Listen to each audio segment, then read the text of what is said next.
próximo. Olá, programa Em Discussão Especial está no ar. Nesta série Saúde do Idoso, vamos falar sobre câncer. A incidência da doença aumenta conforme avançam os anos. Vamos entender por que os idosos são mais vulneráveis, os principais cânceres que atingem esta faixa etária, os tratamentos e as prevenções. Eu converso com o Dr. João Glasberg, ele é oncologista clínico. Obrigado, doutor, pela participação. Tudo bem? Obrigado pelo convite. Doutor, antes da gente entrar nesse universo aí do idoso, é bom a gente definir um pouco o que é o câncer. Porque Claro. né, a gente sabe, mas... Claro. É muito importante essa pergunta, porque câncer, a gente costuma falar câncer, mas ele é um conjunto de doenças, né? Então, você tem mais de 100 tipos de câncer diferentes. E ele é um fenômeno que acontece, você tem as células do nosso corpo, que elas têm que se dividir, depois elas têm que morrer. Por algum motivo, um conjunto de células começa a se dividir de forma descontrolada e crescem de forma descontrolada e não morrem. E isso acaba formando o tumor. Então, são células próprias nossas que, por algum motivo, uma mutação, algum erro nessa divisão celular, elas acabam se multiplicando e formam o câncer. E o câncer ele é um tumor que tem essa capacidade de crescer e ele ir para outros órgãos, que é o que a gente chama de metástase. Uhum. Entendi. Agora, no idoso ele é mais comum por quê? Tem vários fatores para a gente aumentar a incidência do câncer, né? Os hábitos de vida, etc. Mas o principal é a idade. As nossas células, hoje a população está vivendo mais, mas as células elas acabam envelhecendo junto. Apesar de a gente estar hoje cada vez vivendo mais e você tem esse envelhecimento das células e com isso você aumenta a chance de ter erros nessa divisão celular e a formação de tumores. Uhum. Pois é, envelhecimento das células. As células geralmente elas se multiplicam justamente para, digamos, nos rejuvenescer, para trocar, né, a célula. A gente sabe que a pele troca sempre, né? Isso. Mas elas envelhecem também. Esse mecanismo de divisão, de uma célula ela morrer e gerar uma nova, ou uma virar duas, ele envelhece também, né? E além de tudo, quando a gente nasce, a partir do momento que a gente nasce, a gente já começa a ter exposição ao ambiente. Então, poluição, alimentos que hoje a gente vive mais, eu costumo falar para os meus pacientes, hoje a gente vive mais e pior. Alimentos mais contaminados, industrializados, poluição, cigarro, álcool, tudo isso implica. Então, a pessoa que vive mais idosa, ela vai ter mais tempo de exposição a tudo isso também. Mas por que geneticamente a gente está conseguindo viver mais, doutor? Entre outras coisas, avanço da medicina. Né? A gente tem um avanço da medicina. No começo, a gente teve algumas revoluções da medicina. E uma das revoluções mais importantes foi a parte de controle antes as pessoas morriam muito de causas infecciosas. Com o advento do antibiótico, isso acabou diminuindo muito. Né? As vacinas, antigamente se morria muito em relação a eventos cardíacos, pessoas infartavam. Hoje a gente tem remédios muito bons para pressão, controle de colesterol, e etc. Isso melhora muito a chance de você controlar e a pessoa não infartar com isso. Você sabe que eu tinha um professor de história que ele falava assim, vocês veem essas histórias bonitas aí da Idade Média, a moça daquele tempo com 25 anos muitas vezes não tinha nem dente. É verdade. A gente, é tudo bonito no filme, né? A medicina foi avançando. Foi avançando muito. Quando a gente fala dessa questão do câncer e da divisão das células, né? É um universo maravilhoso e interessante, porque infelizmente, quando elas se subdividem e elas têm a metástase, né? Ela vai agredindo muito o organismo, mas por outro lado é a divisão das células que faz a gente ter a saúde, enfim, essa multiplicação constante. Só que, não sei, pelo menos aparentemente, a gente tem até revistas que já trataram disso. As pessoas de 50 anos de hoje parecem as de 40. Existe uma evolução genética natural também, que a aparência vai mudando? Porque a gente fala, né, os nossos pais com 50 já estavam... Mas um pouco por conta disso que o senhor falou, né? O avanço da medicina também ajudou. O avanço da medicina, eu acho... Tem a parte cosmética também. Hoje em dia você vê muita gente aí... tem toda essa parte, cirurgia plástica, etc. Mas realmente isso é muito importante porque antigamente a gente olhava um paciente com mais de 60 anos e muitas vezes falava, está com câncer, era um diagnóstico terminal. Você não tinha como tratar esse paciente porque ele é idoso. E hoje a gente sabe que a expectativa desses pacientes é muito maior. Então tem pacientes vivendo 80, até os 80 anos, tem idosos, e vivendo bem com qualidade. Então é muito importante a gente saber tratar esses pacientes, uma avaliação multidisciplinar, com geriatra, com tudo, para você poder tratar esses pacientes e não subtratar, não achar que porque é idoso você vai tratar com menos intensidade do que uma pessoa mais nova. Muitas vezes o paciente idoso ele pode ter uma expectativa de vida tão grande quanto um paciente mais novo. É verdade. Então é muito importante a gente saber diferenciar isso. Às vezes você pega uma pessoa e você fala, pô, a pessoa está com 90. Tá. Quem diz que se ela chegou até os 90, e muita gente já parou aí pelo caminho com 50, 60, 70, por que não ela não pode chegar no 100? Né? E hoje é comum até as pessoas chegarem aos 100 anos. Exato. Eu acabei de sair do meu consultório para vir para cá, eu estou começando uma quimioterapia numa paciente de 88 anos. Então. Falar, 88 anos você vai dar quimioterapia para essa paciente, mas é uma paciente que ela, se você conhecer, ela mora sozinha, tem toda a independência, clinicamente muito bem. Então eu falei, por que não tratá-la? Né? Agora, doutor, queria que a gente falasse, para deixar bem claro também, principalmente para a população mais idosa, que daqui a pouco eu vou trazer os números, a gente sabe que, até já vou falar já, olha só, hoje para cada 2 pessoas com menos de 15 anos, existe uma acima de 60 anos, né? Ou seja, população idosa que aumentando cada vez mais. Segundo o IBGE, até 2050, a população de idosos irá triplicar no Brasil, ou seja, será 3 vezes, agora é uma questão, hein, doutor, porque 3 vezes mais do que é hoje, daqui a 32 anos, é isso? Daqui a 32 anos, 2050, e diz que depois vai estabilizar, né? Que aí o número de idosos aumentando e o número de jovens vai ficar meio que igual. Enfim, é um grande desafio para a saúde de uma forma em geral, né? Por isso que é importante a gente se cuidar bastante. Agora vamos falar, doutor, da questão do ambiental e da questão que eu fiz uma pequena pesquisa aqui, olha, sobre questões internas e externas, né, sobre as causas do câncer. Tá. Quando se fala da questão interna, o que a gente está falando? Não, então, quando a gente pensa no câncer, a gente pensa em duas... Por que a pessoa vai desenvolver câncer? Você tem as causas da pessoas que podem ser hereditárias, familiares, então famílias que têm histórias de câncer, então geralmente são pacientes que têm câncer numa idade mais nova, né? Que você tem uma parte hereditária. Tem fatores genéticos, então pessoas que têm mais tendência a algum tipo de câncer, geralmente com uma história familiar. E tem fatores ambientais, que são os fatores externos, né? Então, qual que é o mais relevante, o que é genético ou ambiental? É uma união dos dois, mas tem alguns fatores ambientais externos, né, que são muito importantes e que a gente precisa toda vez alertar. O tabagismo, o etilismo, são 2 fatores extremamente importantes para a incidência de câncer. Etilismo, a gente está falando de... Bebida alcoólica. Bebida alcoólica, né? Bebida alcoólica, que é um problema muito grande. E esses 2 fatores, eles se potencializam. Hoje no nosso país a gente ainda tem um índice muito grande de alguns tipos de tumor muito ligados ao tabagismo, coisas que em outros países com essas políticas de diminuição do tabagismo diminuiu demais. Alguns tipos de câncer de pulmão ligados ao cigarro em outros países diminuíram muito. Alguns tipos de câncer de esôfago ligados ao cigarro e o álcool diminuíram muito em outros países. E o Brasil está tendo essa diminuição, mas um pouco mais lenta. Entendi. Apesar que um número que eu vi sobre o Brasil eram números até interessantes, importantes, que o Brasil, num contexto geral, conseguiu reduzir bastante o número de fumantes, né? Isso é verdade. Isso é verdade. Com essas leis a gente está política pública. Isso é bom, isso é importante, mas ainda tem muito fumante. A gente está na linha de batalha ali, vendo no dia a dia, a gente vê muitos pacientes ainda com cânceres relacionados ao tabagismo.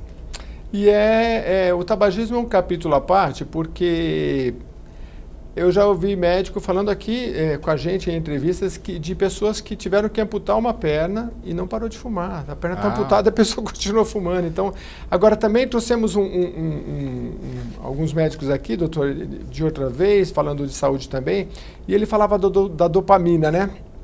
Ele falou, Jeremias, o sexo, por exemplo, ele duplica a dopamina, que os cientistas conhecem como um hormônio do prazer, né? Exatamente. Duplica. E o cigarro, ele aumenta 200% ou 300%, não lembro. Eu até brincava com ele, falei, quer dizer que então eu falo pro meu cérebro o quê? Pô, o sexo foi bom? Foi bom. Mas e o cigarro? Ah, um cigarro? Porque 200% é uma coisa fora... É difícil combater, né, doutor? Não é fácil, muito difícil. Não. O que a gente vê é que, assim, parar de beber é mais fácil do que parar de fumar. Essa cena que você falou de pessoa fumando depois de ter amputado a perna por conta do cigarro, com câncer é muito comum a gente ver nas portas dos hospitais oncológicos pacientes fumando pela traqueostomia, onde você é aquele orifício que você faz quando você para poder respirar, quando você tem um tumor na região da face. Nossa. Então eles continuam fumando, param de beber, mas cigarro é muito difícil de parar. O cigarro é extremamente difícil de parar. Eu me lembro uma vez, Dr. Drauzio Varela falando que as pessoas tentam, geralmente, acho que 5, 6 vezes. Exato. E isso acabou me animando na época, foi porque você tenta uma vez, tenta duas, tenta três, fala, não consigo. Ele falou assim, é normal, né? E quando a gente vê esses exemplos, são importantes, né? E que eu me lembro do médico falar para mim, olha, se você parar depois de 9 anos, o seu pulmão vai voltar ao normal. Eu parei 5, depois voltei e aí agora estou parando de novo. Parabéns, a melhor coisa que você faz. Precisa parar porque vai chegar uma hora que... E quando você volta, os sintomas voltam todos, né? Volta complicado. Tudo, impressionante. E dos fatores ambientais, que a gente está dividindo os cânceres, falando do câncer na terceira idade, a gente está dividindo entre fatores ambientais, externos, né? E os internos. Você falou da questão genética, que é um pouco menor, né? Acho que os fatores ambientais, por exemplo, o cigarro, no caso do câncer de pele, a exposição indevida ao sol, enfim. O sol, então, se eu pudesse usar protetor solar, né? Que hoje o câncer de pele, os não melanomas são os mais comuns na população mundial, então é muito incidente. O tabagismo, etilismo que a gente falou, obesidade, que é uma epidemia hoje no mundo, né? Então isso já está mais do que provado que a obesidade tem uma relação direta com o câncer, né? Atividade física protege contra a parte do câncer. E uma outra coisa que eu acho que, além desses fatores ambientais, é falar da importância dos pacientes realizarem exames de rotina. A gente tem essa história do câncer, ele é muito letal, o câncer como uma sentença de morte que muitas pessoas, mas isso mudou demais. Hoje você tem muitos tratamentos e muitos tratamentos muito bons, mas a coisa mais importante é o diagnóstico precoce. Então acho que se a gente pudesse deixar uma mensagem aqui, precisa fazer exames de rotina, mulher, mamografia, exames de PSA, colonoscopia para quem tem indicação, enfim. Quem é fumante, que não o ideal é parar de fumar, mas quem é fumante e não parou de fumar, tem hoje exames de rotina que você faz para fazer diagnóstico precoce, que é um tumor extremamente letal, que é o câncer de pulmão. É aquele do DPOC, né? Que você antigamente o pessoal falava enfisema, não existe mais essa terminologia, né? Mas no caso do pulmão, você assopra no ambiente, depois você ingere gás e ele faz a medição, né? Esse daí é um outro exame que é usado no DPOC para ver a capacidade pulmonar, né? Mas hoje a gente tem estudos mostrando uma diminuição de mais de 20% de mortalidade quando em pacientes tabagistas importantes que fumam de forma importante há vários anos, de realizar uma vez por ano tomografia. Né? Isso se mostrou uma redução de mortalidade nesses pacientes. Então, isso quem é fumante é indicado uma vez por ano fazer a tomografia? O importante é conversar com o seu médico, ou o seu oncologista, ou o seu pneumologista. Por quê? Um dos problemas é a tomografia hoje é um exame muito sensível que você consegue diagnosticar muitas coisas. O muito problema é de você achar muitas lesões e a maioria delas não são tumores. Então é o que a gente chama de falso positivo, né? Mas naquele paciente que tem uma exposição muito grande, o risco daquele nódulo que você achou, ele ser realmente um tumor, aumenta muito. Então, os pacientes com uma carga tabágica, quer dizer, que fumaram muito durante a vida, eles têm indicação de fazer uma vez por ano tomografia. Eu achei os dados aqui, um exemplo de redução do tabagismo é o Brasil, que em 25 anos viu a porcentagem de fumantes diários despencar de 29% para 12% entre homens e 19% para 8% entre as mulheres. Era um número, em 25 anos, 30% da população era fumante, né? Hoje, absurdo. 12% entre os homens, né? quer dizer, muito bom, mas mesmo assim, 12% de cento e tantos milhões, tem muitos milhões de brasileiros fumando. E como a gente disse aqui, o número de idosos vai triplicar até 2050. Vamos ter 3 vezes mais idosos do que nós temos hoje. Então, como a incidência de câncer, né, na terceira idade ela é maior. Aliás, doutor, nos países ditos, no caso do Brasil, países em desenvolvimento, são 60 anos. Para classificar o idoso pela ONU. E em países desenvolvidos, 65. Mas, assim, para a gente falar de idoso na área da saúde, seria 60 ou 65? Ou vale o que a ONU diz? Não, a gente acaba usando 60 anos mesmo. No caso do Brasil, né? Mas assim, no caso do Brasil, isso é muito baseado na expectativa de vida. Apesar da expectativa do brasileiro tá aumentando bastante. Mas é muito importante, mais importante até do que esse número simples de 60 anos, é o que é a idade biológica. Então hoje você tem pacientes idosos, tem pacientes com 60 anos que clinicamente não estão bem. Às vezes eles estão piores do que um paciente que tem 70 até 75 anos. E tem pacientes de 75, 80 anos, clinicamente muito bem. Então isso é mais importante para nós, médicos, para decidir um tratamento, até do que a idade absoluta dele, a idade biológica do paciente. E dá para medir essa idade biológica? São muitos exames? Como é que faz? Olha, isso é uma área de estudo muito grande na medicina. Hoje a gente tem pessoas estudando isso para ter um dado mais objetivo. Hoje a gente vê isso muito na prática clínica, muito de forma subjetiva. A gente tenta ver as reservas do paciente. Como assim? Se é um paciente que função renal está boa, é um paciente se tem uma função respiratória boa, uma reserva medular, que é da parte da medula óssea de produção do sangue boa. Então tem vários fatores, se tem muitas comorbidades, se é diabético, hipertenso, se tem algum outro problema de saúde mais importante. Então são todas essas variáveis a gente leva na avaliação clínica. Entendi. Doutor, vamos falar de hábitos alimentares, mas antes também queria dizer o seguinte, a gente vê muito por aí falando, o câncer é uma doença da tristeza, da solidão. Existe alguma comprovação científica sobre isso? Não tem uma comprovação científica. Eu digo isso porque os idosos, às vezes, eles acabam ficando mais, socialmente, muitas vezes, mais isolados também. É verdade. Né? Entendi. Não tem. Eu acho que uma das questões, isso é muito relacionado mesmo, que está relacionado com a tristeza, que a pessoa teve um evento.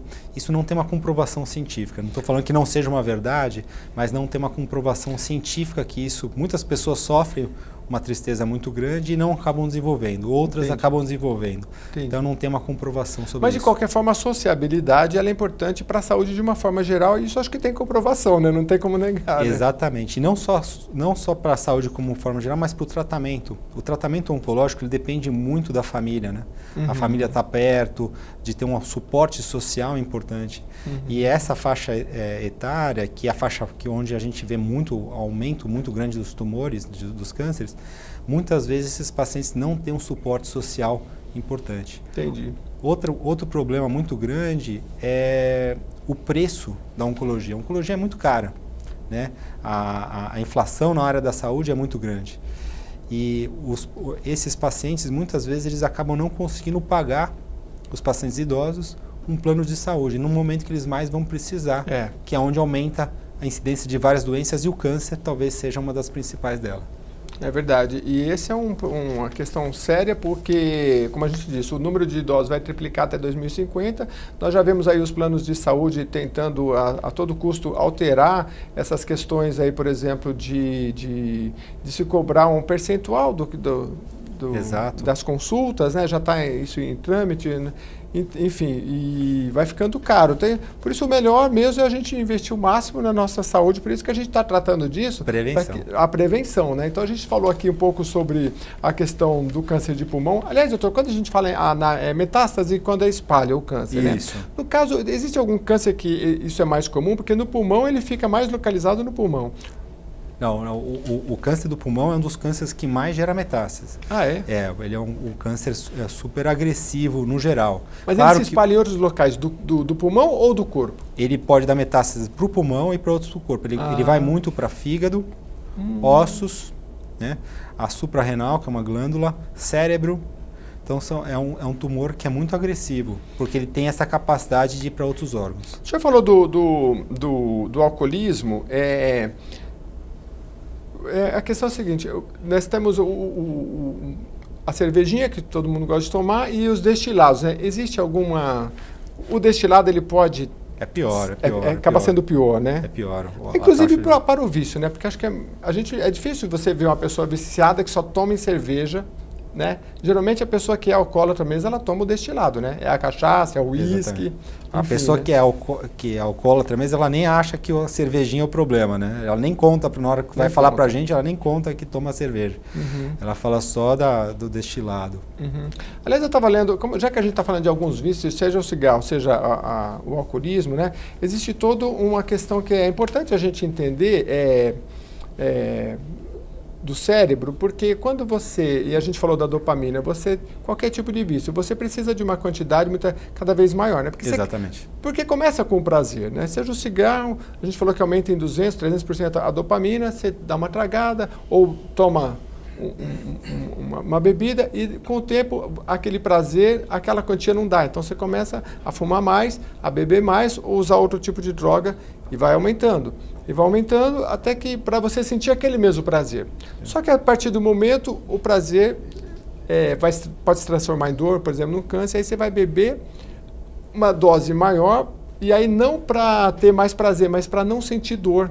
Isso é muito ruim, vai ficando pior, né? Porque você vai bebendo mais e aí o cérebro começa a entender que você precisa de doses maiores e nem é mais para sentir prazer, mas para evitar a dor. E aí vai ficando complicado. Né? É complicado. O álcool ele tem esse problema, né? Que, como o tabagismo também, e todas essas drogas ligadas a um poder de vício, que cada vez você vai precisando mais para ter aquela mesma satisfação. Então são ciclos curtos, né? Cada vez você vai precisando mais. E ela acaba também trazendo lesões a outros órgãos. Então o paciente que é etilista, ou tabagista importante, dá um exemplo mais uma vez falar do câncer de pulmão. Um paciente que é tabagista importante, às vezes a gente precisa fazer uma ressecção, quer dizer, tirar o tumor do pulmão. Às vezes é um nódulo, a gente diagnosticou um nódulo pequeno, mas ele tem uma perda tão grande da capacidade pulmonar dele que a cirurgia não é possível. Nossa. Porque se você retirar um pedaço do pulmão, ele não tem pulmão suficiente para respirar.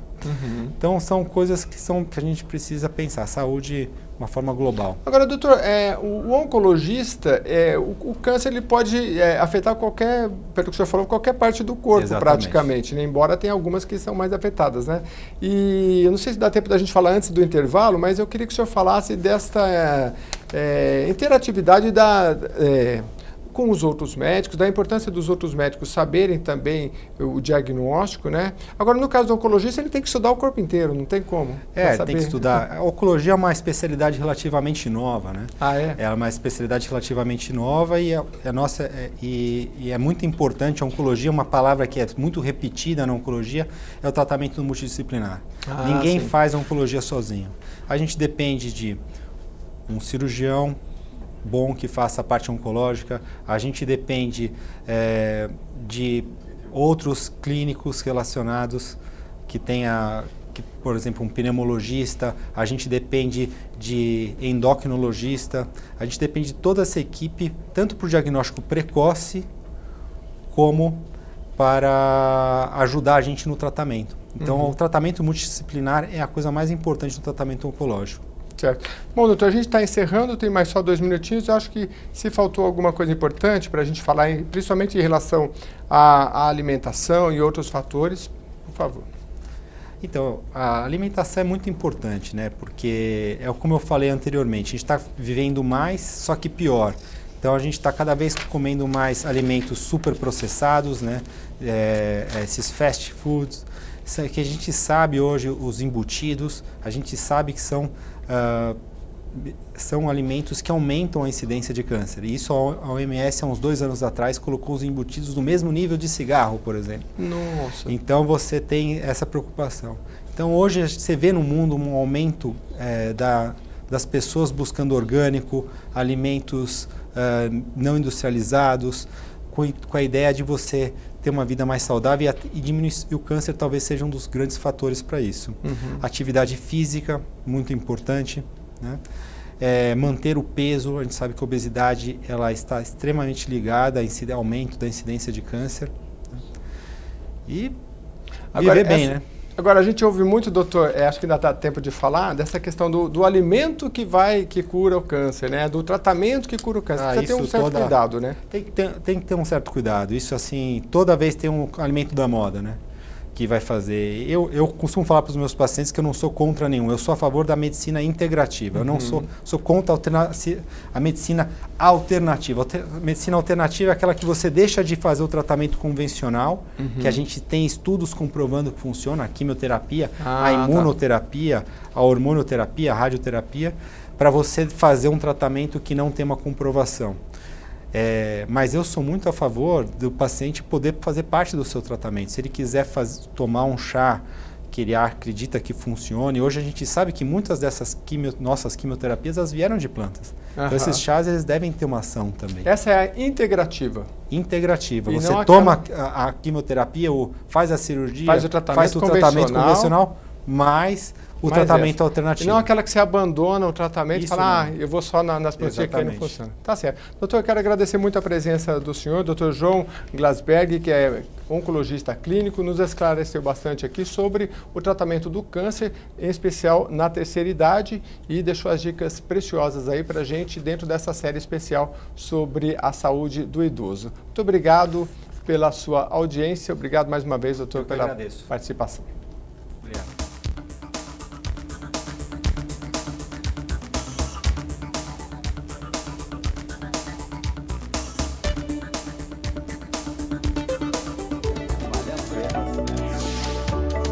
Situação.